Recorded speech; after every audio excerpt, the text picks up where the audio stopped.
اہل بیت کو یزید کے سامنے پیش کیا گیا۔ یہی وہ مقام ہے جہاں جناب زینب نے خطبہ ارشاد فرمایا تھا۔ یزید سے اہل بیت کا تعارف کروایا گیا۔ اس نے پوچھا، یہ کنیزوں کے حلقے میں کون مغرور عورت بیٹھی ہے؟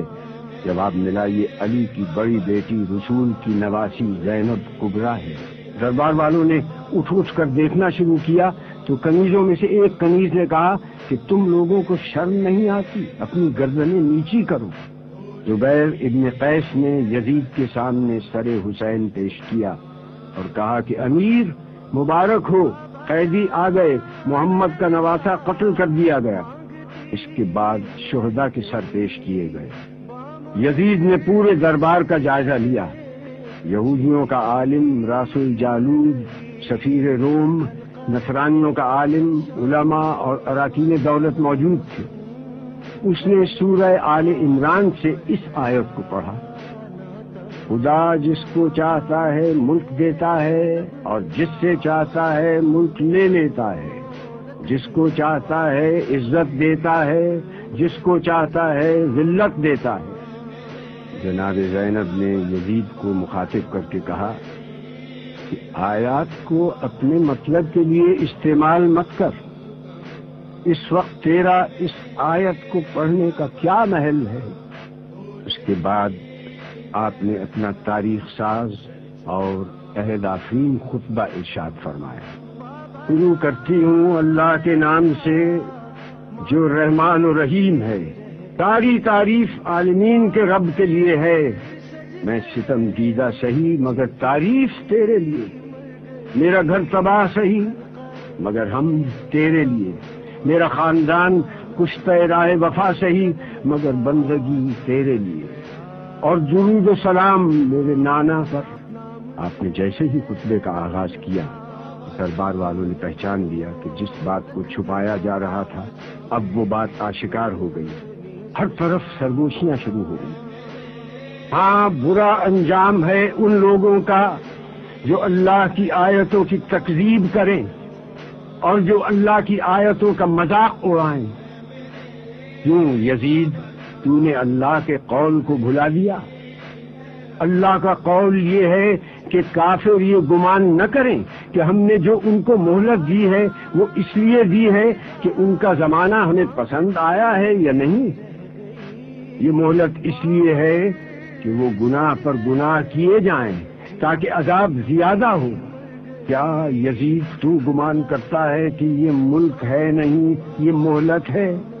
کیا تو یہ سمجھتا ہے کہ تیری یہ حکومت ہے، تیرا اقتدار ہے اور ہمارے لیے کوئی راہ نہیں، اور تو نے ہم کو در بدر پھرا کر اپنے جبروت کا اعلان کیا؟ یہ غلط ہے۔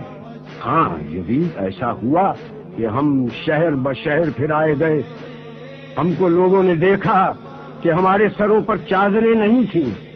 یہ سچ ہے، مگر تم سے اور کیا توقع ہوتی جس کا گوشت پوست اگا ہے شہیدوں کے لہو کو پی کر؟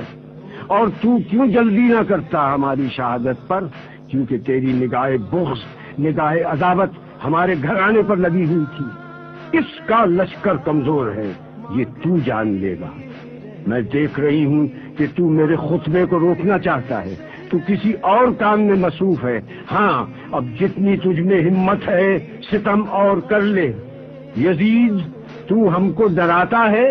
اس کی قسم جس نے ہمارے گھرانے میں نبوت دی، اس کی قسم جس نے ہم کو کتاب سے سرفراز کیا، تو ہمارے مقصد کو پا نہ سکا، اب تو ہمارے ذکر کو قیامت تک نہ مٹا سکے گا۔ تو یہ نہ بتلا سکے گا کہ آل محمد کس غرض کے لیے قربانی دے رہے تھے۔ اب تیری رائے میں فتور آ چکا ہے، تیرے دن گنتی کے رہ گئے، اب تیرا مجمع منتشر ہونے والا ہے۔ تاریخ سے ثابت ہے کہ آپ کی یہ پیشین گوئی چند دن بعد ہی پوری ہو گئی، جب شام کے قید خانے میں حسین کی ایک بچی کا انتقال ہو گیا اور اراکین دولت شام یزید کے سامنے صف آرا ہو گئے اور شام میں بغاوت کا آغاز ہو گیا۔ میں دعا کرتی ہوں اللہ سے کہ جس نے ہم کو سعادت و شہادت عطا کی، اسی طرح سے ہم کو وراثت ارضی نصیب ہو، اسی طرح سے ہم کو خلافت ارضی بھی ملے، اور اسی طرح سے ہم اس کی بندگی میں کامیاب رہے۔ جناب زینب کا خطبہ اس آیت پر ختم ہوا جس کی ابتدا میں تلاوت کی گئی، جس کا ترجمہ ہے کہ اللہ ہی ہمارے لیے کافی ہے، وہی ہمارا سہارا ہے۔ سلام ہو خدا کی راہ میں جہاد کرنے والی پر، دین کے سب سے بڑے پیشوا کی سیادت مآب بیٹی پر، خدیجہ کبریٰ کی ابدی یادگار پر، علی مرتضیٰ کی دختر پر، فاطمہ زہرا کی زندگی کے جوہر پر، غریب الوطن پر، اسیر محن پر، آپ کی خدمت